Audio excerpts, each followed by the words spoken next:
Sunday, we reflect together on Jesus' parable of the talents.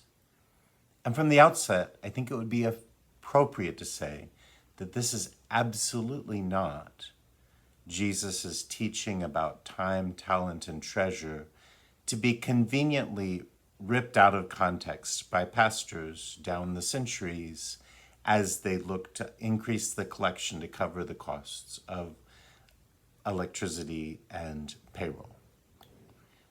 Not a story about giving or our financial support of the church at all. And talents, even though we have translated the Greek in 100 different ways that make it sound more like a middle school talent show than what Jesus was talking about, talents are very specifically a monetary unit. And so for all of our discomfort in church about talking about money directly, Jesus showed no discomfort because a talent is, well, a denarius is a day's wage, and a talent is 6,000 of them, which means, if I'm not mistaken, that you'd have to work for 16 years, a little bit more, and not eat anything along the way in order to come up with a talent. And this landowner is handing out talents like they grew on trees. This is a big investment. And so often we water down what Jesus is teaching because we've layered in so many layers of time, talent, and treasure, because we think of talents as our gifts and our abilities and our perspectives. And Jesus is talking about a lot of money. And he's talking about a lot of money that is being entrusted to us. And he wants everybody to sit up and take notice and realize, in fact, what has been entrusted to each of us is more than 12 years of wages, more than a talent or 5 talents or 10 talents. And what God entrusts to us in these end times, because this is definitely a parable about the end times in which we live, which is why we're reading it so close to the end of the liturgical year. This end time in which we live is the time in which we're entrusted with so much, and the time in which we're asked over and over, when we least expect it, what we're doing with all that has been entrusted to us. Sometimes we get very linear in our thinking of the end times, and that's definitely a mistake. The end times are not a linear reality. This isn't that Jesus left and now we have this time, and then at some point in the future he's going to come back and he's going to demand an accounting of us. And if we're like everybody else in the last 2,000 years, we're going to die before that time comes anyway. That's not how the end times work. The end times are much more circular than that.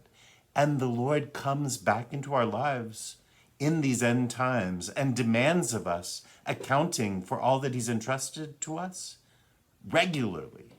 And so for us, just to be aware of that as we think about what it is that is in our hands these days, what precious things are entrusted to us.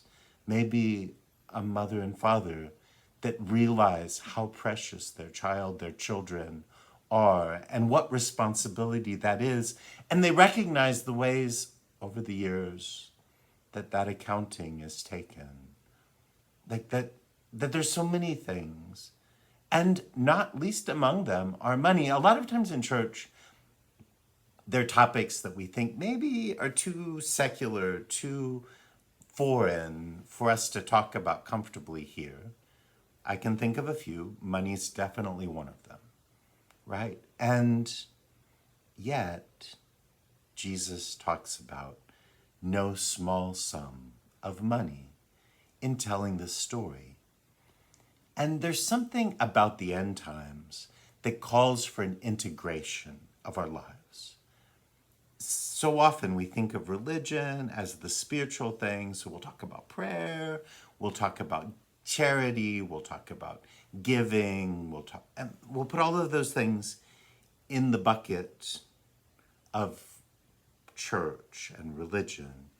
And then there's all these secular things that maybe are guilty pleasures and maybe are so important that we can't eat without them. Like there's these kind of realities of our lives, but we keep them separate. And one of the things that all of these parables of the end times have in common is that they're pushing for an integration. That in fact, our lives are one, and the demands on our lives are one, and God is just as concerned about us putting food on our table for our children as he is about us contributing to the support of the parish community. He's probably much more concerned about the food that needs to be on your table for your children than about anything that happens on the parish campus. And in our lives, to recognize that most of our life in Christ needs to be lived far away from the parish campus, and that's a good thing. Maybe for most of us, all we need to come to church for is Sunday Mass. Maybe we could brush up on some Bible studies from time to time. Some of us maybe are younger and need some formation and to get some extra formation for some sacraments, or maybe we're new and we're in RCIA. Like there's a few things that we might want to do. Maybe we have some social activities and other things because we enjoy the people that we hang out with at church and there's already a building there, so it's convenient, right? But most of our mission will be carried out with things like money, right? Most of our mission will be carried out with the concrete and practical things far away from the parish campus, where in our work, where in our families, where among our friends, maybe at a bar, right? Maybe at a restaurant, maybe at a workplace where nobody talks about God, maybe teaching in a public school, who knows? These are the realities of our lives, and it's there that the mission happens. And it's there that what God has entrusted to us is concrete and real and practical, like 6,000 days' wages that's been placed in our hands to do something with.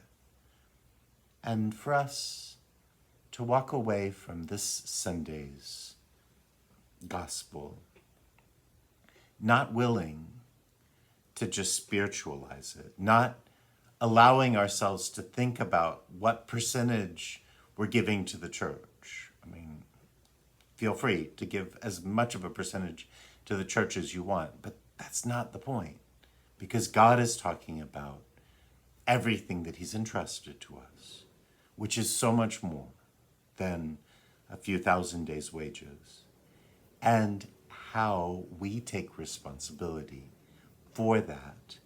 And it's not just that at some point in the future he's going to come and demand an accounting. It's when we're least prepared that accounting comes. It's throughout our lives that when we're faithful, things are beautiful and growing.